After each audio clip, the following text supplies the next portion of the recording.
خب دوستان عزیز، مهمان عزیز و گرانقدر برنامه یاد خدای امروز ما طبق روزهای گذشته که توفیق داشتیم خدمتتون باشیم، جناب حجت الاسلام و المسلمین حاج آقای هدایت هستم.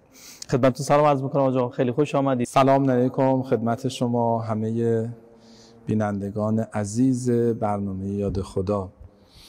واقعا مردم خوب ما نشون دادن که ما واقعا مکتب امام حسین رو فهم کردیم و پای این مکتب تا ظهور امام زمان ایستادیم. الحمدلله بین این مردم نفس میکشه. الحمدلله، خیلی ممنونم.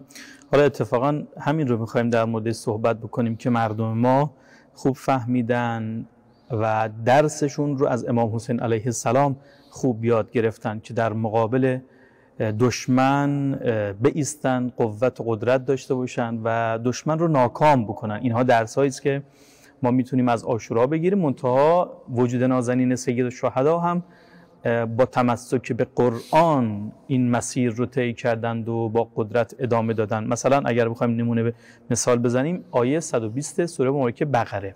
حاجا اول در خصوص این آیه توضیح بفرمایید، ترجمه شأن نزولی.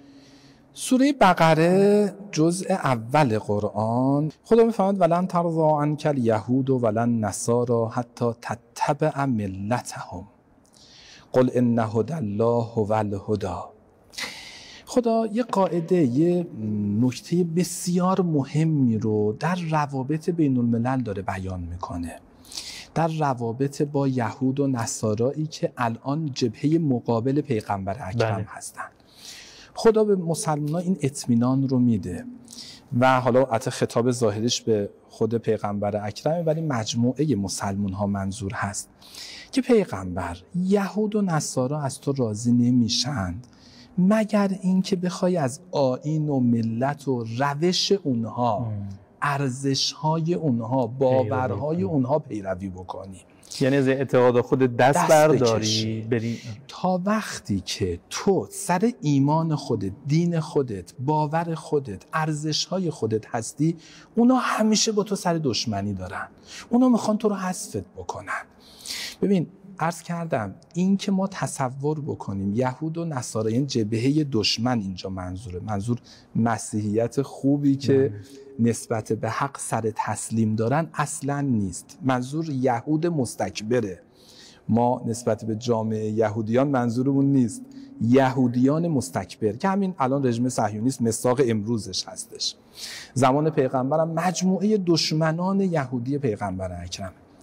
ببین اونها حالتشون این نیستش که بگن پیغمبر لکم دینکم ولی دین، اینجوری نیستن. اونا میگن فقط دین ما بر حقه. ببین خدا توی قرآن میفرماید و قالو کونو هودا او نصارا تهتدوا. اونا هی میگفتن و قالو لن یدخل الجنه الا من کان هودا او نصارا. اینا میگفتن که آقا فقط ما بر حقیم، هیچ کسی غیر از ما وارد بهشت نمیشه. شما هم باید یهودی و نصارا بشید تا وارد بهشت بشید. شما هم باید به ملت و آیین و فکر و باورهای ما در بیایید تا شما بر حق بشید. حق مسلم ما هستیم. لذا اینا هیچ وقت نمیان بگن لکم دینکم ولی دین. اونا میگن فقط دین ما. پیغمبر اگر میگه مسلمان دین اسلام تسلیم خدا بودن، باید جلوی پیغمبر وایسیم. پس این کلمه غلطی که بعضیا تصور میکنند مبارزه با دشمن باعث جنگ میشود. مبارزه یعنی سر تسلیم فرود نیاوردن، یعنی خواسته های باطل دشمن رو نپذیرفتن. بعضی تصور میکنن این باعث جنگ میشه. نه والله. تا وقتی یه جریان استکباری به نام صهیونیست هست، همون یهودی که توی اینجا خدا داره بیان میکنه که اینا میگن حق مسلم ما هستیم، همه دنیا باید تابع ما باشن. این استکبار منظور اینه. میگن آقا ما ابرقدرتیم، همه دنیا باید از ما اطاعت بکنن، ما حق مسلمیم، همه باید پیرو ما بشن. تا وقتی این موجودات هستن، ما اگر حتی حرف اونا رو بپذیریم، اونا ما رو ذلیل میکنن.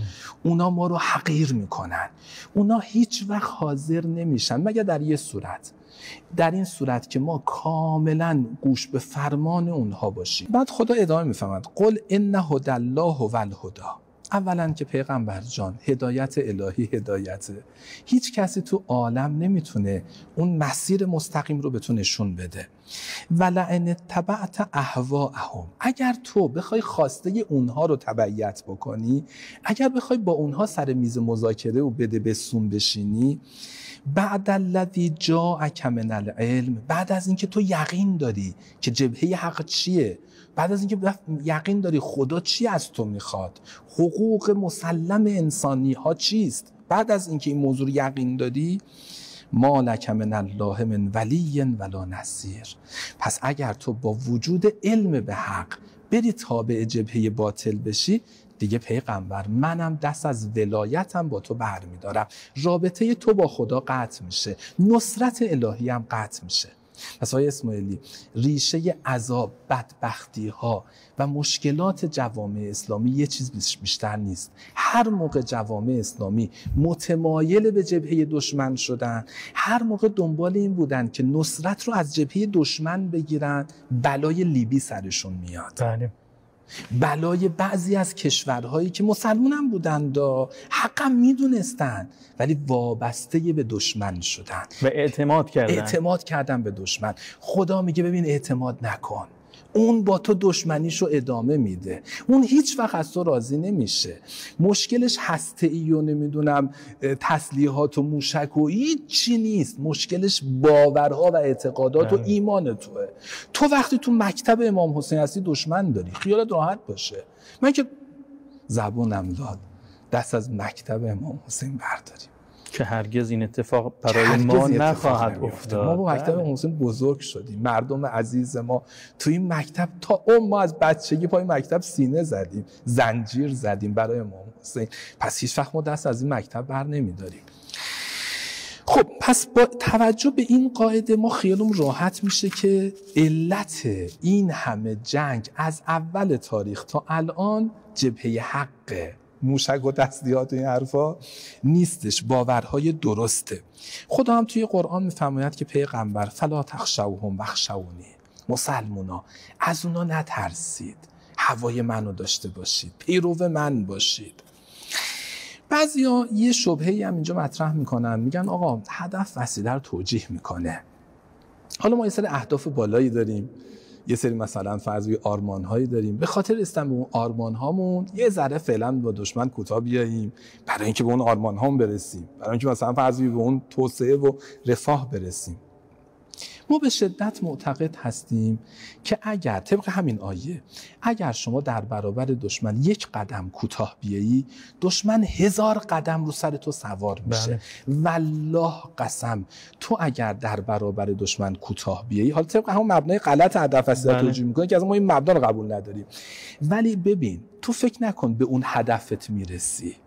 این وسیله باطل هیچ وقت تو رو به اون هدف نمیرسونه، چون دشمن نشون داده. تاریخ، من میتونم الان 1000 تا مورد تو تاریخ براتون بیان بکنم که هر زمانی جبهه حق نسبت به دشمن ذره کوتاه اومده، دشمن رو سر جبهه حق سوار شده و هیچ وقت اجازه نده اون جبهه به اهداف خودشون برسن. بسیار خوب. حالا اجازه میفرمایید ما این فاصله کوتاه رو داشته باشیم، بعد انشالله بحثمون رو ادامه میدیم. خیلی خوب و عالی، ممنون و متشکرم.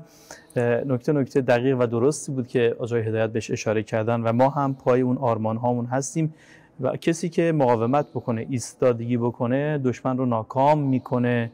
ممکنه حالا در ظاهر اتفاقاتی بیفته مثل واقعه عاشورا و شهادت امام حسین علیه السلام که بهترین ها به شهادت رسیدن، اما نام امام حسین جاوید ماند تا قیام قیامت.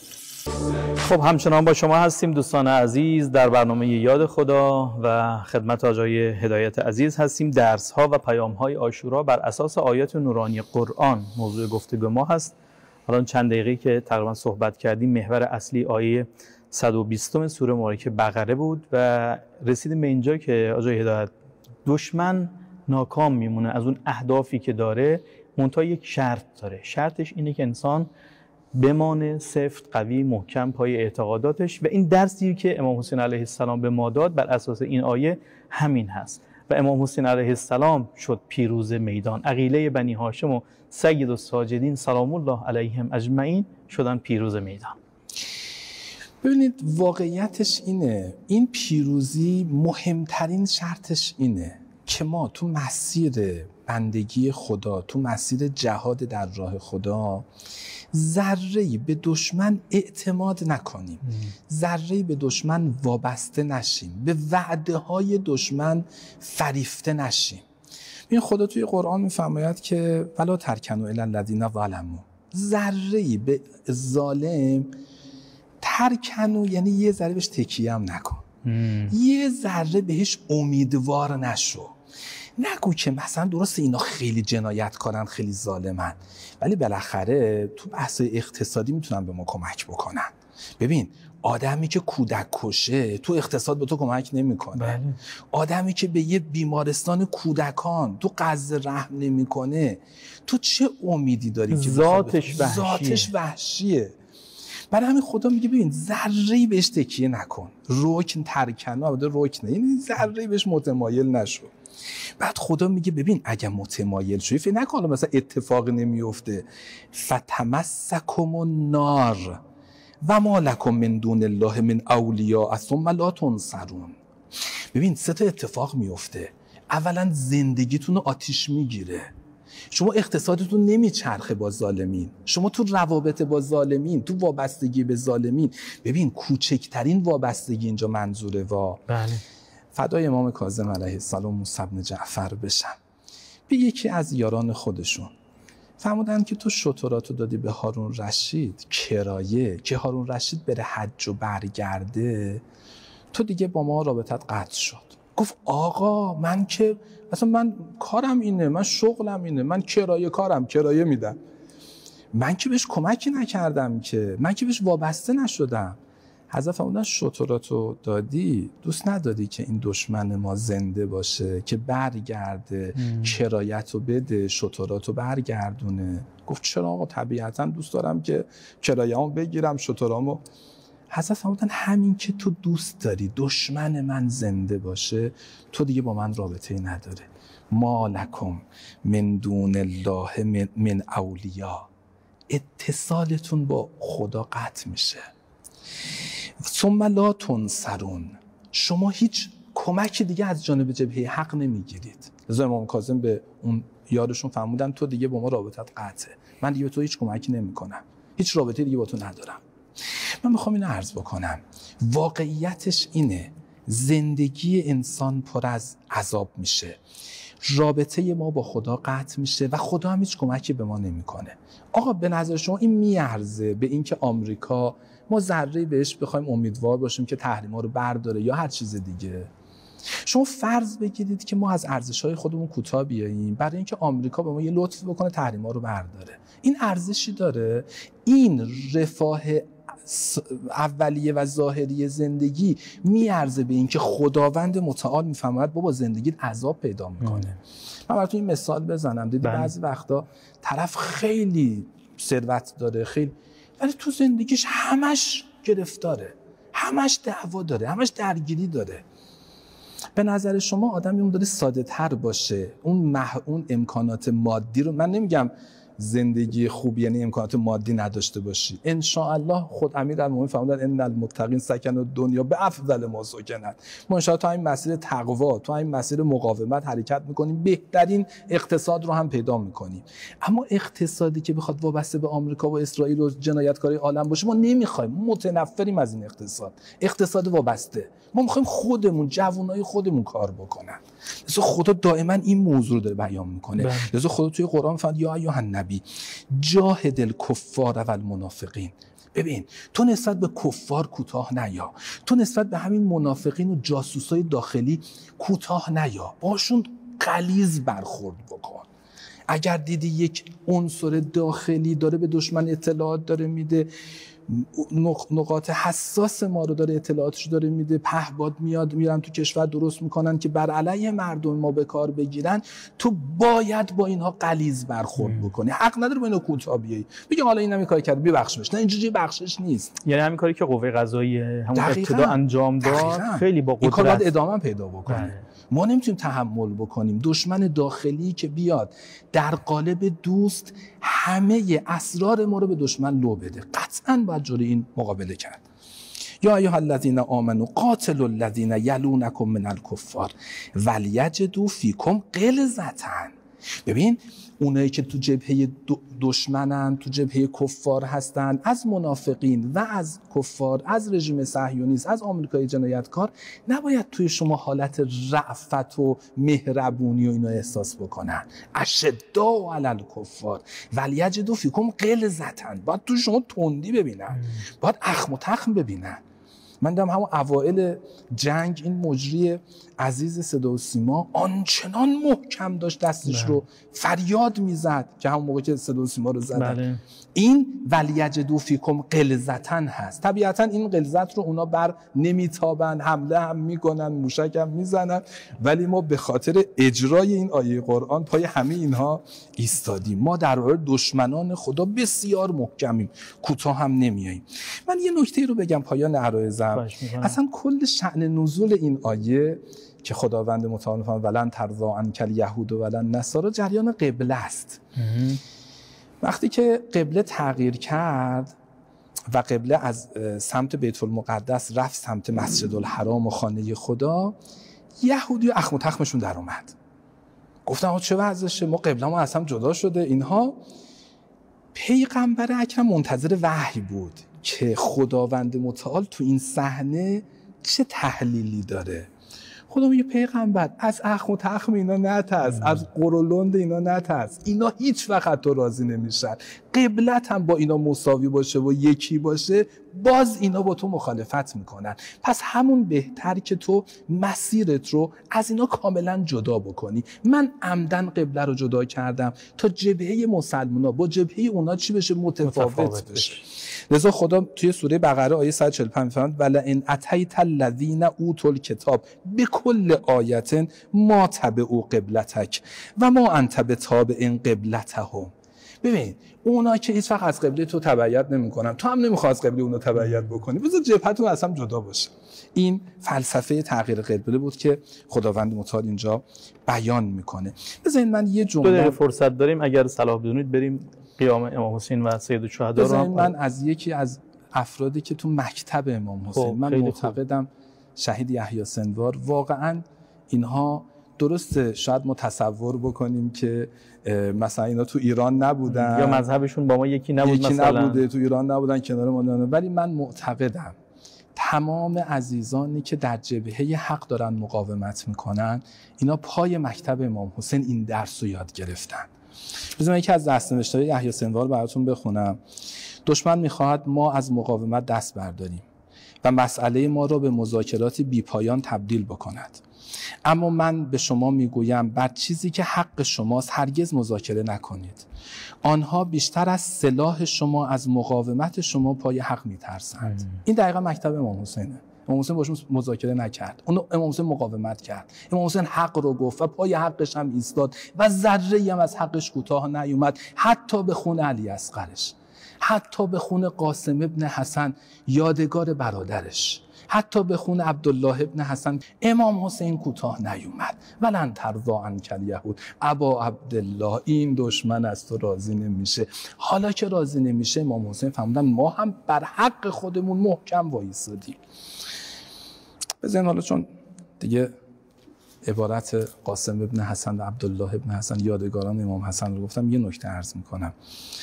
میدونید برای امام حسین علیه السلام فدا کردن فرزندان خودش راحت بود. اولین کسی که به میدان رفت در برابر دشمن حضرت علی ابن الحسین علی اکبره.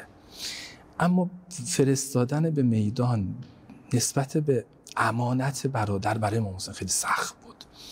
میدونید قاسم ابن حسن تونست از امام حسین اجازه بگیره، اما امام حسین راجع به عبدالله خیلی تاکید داشتن که عبدالله تو دستان زینب کبرا عمه جانشون باشه. اما اون لحظه‌ای که امام حسین تو گودی قتلگاه قرار گرفت، میدونید روضه عبدالله روضه گودی قتلگاه دیگه، تو گودی قتلگاه قرار گرفت، عبدالله دیگه نتونست طاقت بیاره. با اینکه فرزند کوچکی بود، شاید 9 سال 8-9 سالش بود، دستان عمه رو رها کرد. بعد گفتش که ایقتل ابو عبدالله، میخوان امام حسین رو بکشن، میخوان حسین منو بکشن، من کوتاه نمیام. خودش رو به دامن امام حسین انداخت، با دست کوچکش سپر امام حسین علیه السلام شد دست که به پوست آویزان شد، من میگم امام حسین جان از بدنش تو گودی قتلگاه خارج شد. بچه رو به سینه خودشون چسبوندن. تو سینه امام حسین عبدالله به شهادت رسید. صلی الله علیک یا ابا عبدالله الحسین. الا لعنت الله علی القوم الظالمین و سیعلم الذین ظلموا ای منقلب ینقلبون. خیلی ممنونم از شما حاج هدایت. ممنونم که امروز هم با یاد خدا بودید. در پناه حضرت حق باشید. خدا نگهدارتون.